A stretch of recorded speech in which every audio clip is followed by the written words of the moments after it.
Lot of the chin to detox ideology from.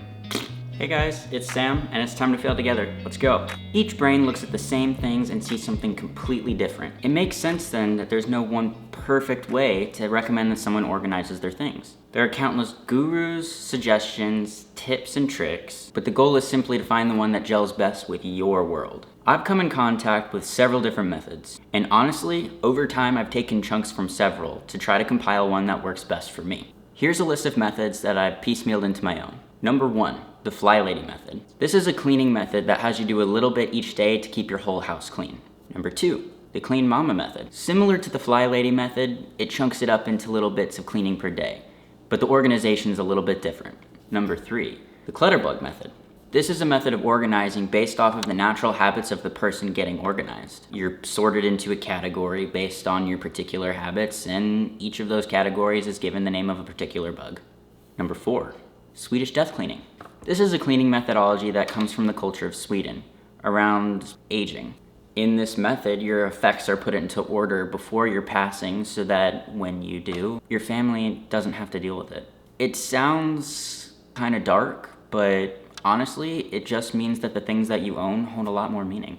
Number 5 and number 6 are the KonMari method and the home edit method. Well known from their respective Netflix shows, both the KonMari method and the home edit provide ways of paring down the things that you own and then reorganizing them in a more meaningful way. Finally, number 7 is the one-touch rule. The one-touch rule is simply an ideology from business training, but the idea can be applied to cleaning.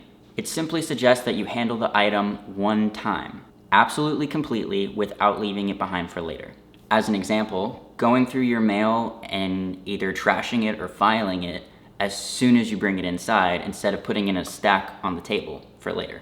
Some of these methods focus more on cleaning, some of them focus more on organizing. And aside from these, there's bounds more that I haven't even learned of or shared. In my own life, I use a method that takes pieces from what I've learned to create a system that works best for me and my lifestyle and schedule.